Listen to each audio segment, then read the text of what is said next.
मत्स्य अवतार भगवान विष्णु के प्रथम अवतार है। मछली के रूप में अवतार लेकर भगवान विष्णु ने एक ऋषि को सब प्रकार के जीव जंतु एकत्रित करने के लिए कहा और पृथ्वी जब जल में डूब रही थी तब मत्स्य अवतार में भगवान ने उस ऋषि की नाम की रक्षा की। इसके पश्चात ब्रह्मा ने पुनः जीवन का निर्माण किया। एक दूसरे मान्यता के अनुसार एक राक्षस ने जब वेदों को चुराकर सागर की अथाह गहराई में छुपा दिया तब भगवान विष्णु ने मत्स्य रूप धारण करके वेदों को प्राप्त किया और उन्हें पुनः स्थापित किया। चलिए जानते हैं मत्स्य अवतार की कथा है। एक बार ब्रह्मा जी की असावधानी के कारण एक बहुत बड़े दैत्य ने वेदों को चुरा लिया। उस दैत्य का नाम हैग्रीव था। वेदों को चुरा लिए जाने के कारण ज्ञान गुप्त हो गया। चारों ओर अज्ञानता का अंधकार फैल गया और पाप तथा अधर्म का बोलबाला हो गया। तब भगवान विष्णु ने धर्म की रक्षा के लिए मत्स्य रूप धारण करके हैग्रीव का वध किया और वेदों की रक्षा की। भगवान ने मत्स्य का रूप किस प्रकार धारण किया, इसका विस्मयकारिणी कथा इस प्रकार है। कल्पांत के पूर्व एक पुण्य आत्मा राजा तप कर रहा था। राजा का नाम सत्यव्रत था। सत्यव्रत पुण्यात्मा तो था, बड़े उदार हृदय का भी था।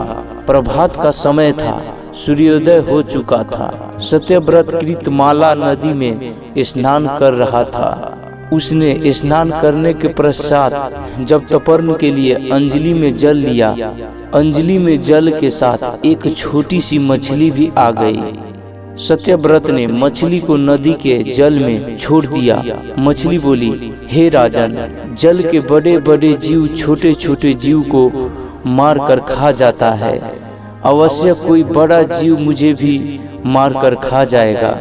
कृपया करके मेरे प्राणों की रक्षा कीजिए। सत्यव्रत ने हृदय में दया उत्पन्न हो उठी। उसने मछली को जल से भरे हुए अपने कमंडल में डाल लिया। तभी एक आश्चर्यजनक का घटना घटी।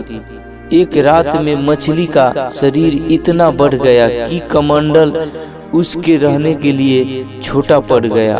दूसरे दिन मछली सत्यव्रत से बोली, हे राजन, मेरे रहने के लिए कोई दूसरा स्थान ढूंढिए, क्योंकि मेरा शरीर बढ़ गया है। मुझे घूमने फिरने में बड़ा कष्ट हो रहा है। सत्यव्रत ने मछली को कमंडल से निकालकर पानी से भरे हुए मटके में रख दिया। यहाँ भी मछली का शरीर रात भर में ही मटके में इतना बढ़ गया कि मटका भी उसके रहने के लिए छोटा पड़ गया। दूसरे दिन मछली पुनः सत्यव्रत से बोली, हे राजन, मेरे रहने के लिए कहीं और प्रबंध कीजिए, क्योंकि मटका भी मेरे रहने के लिए छोटा पड़ गया है। तब सत्यव्रत ने मछली को निकालकर एक सरोवर में डाल दिया, किंतु सरोवर भी मछली के लिए छोटा पड़ गया। इसके बाद सत्यव्रत ने मछली को नदी में और फिर उसके बाद समुद्र में डाल दिया। आश्चर्य, समुद्र में भी मछली का शरीर इतना अधिक बढ़ गया कि मछली के रहने के लिए वो छोटा पड़ गया।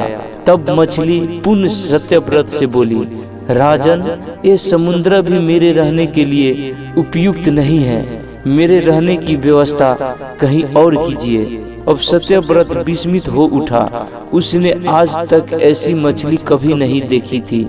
वो विस्मय भरे स्वर में बोला, मेरी बुद्धि को विस्मय सागर में डुबो देने वाले आप कौन हैं?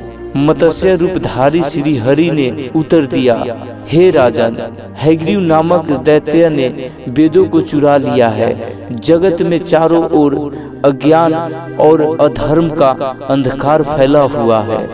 मैंने हैग्रीव को मारने के लिए ही मत्स्य का रूप धारण किया है। आज से 7वें दिन पृथ्वी प्रलय के चक्र में फिर जाएगी। समुद्र उमड़ उठेगा, भयानक वृष्टि होगी, सारी पृथ्वी पानी से डूब जाएगी।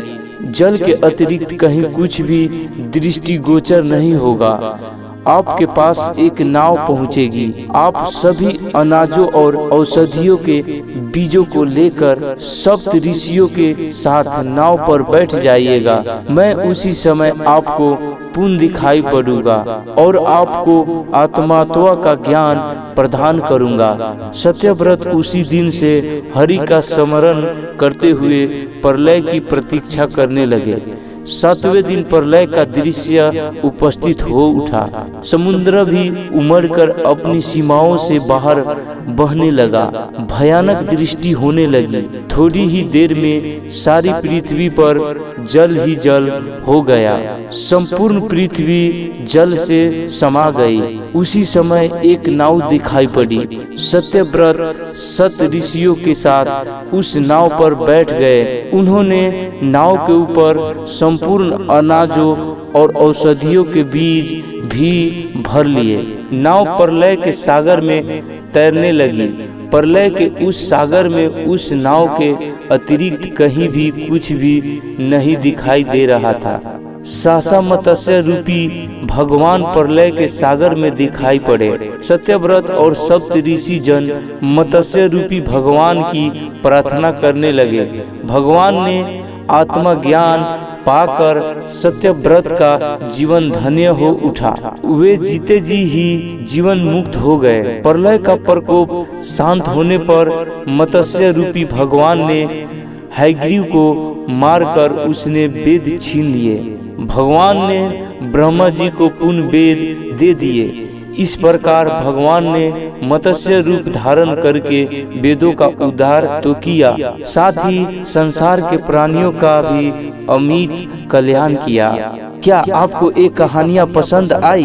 अगर हाँ तो अपने दोस्तों और फैमिली के साथ जरूर शेयर करें।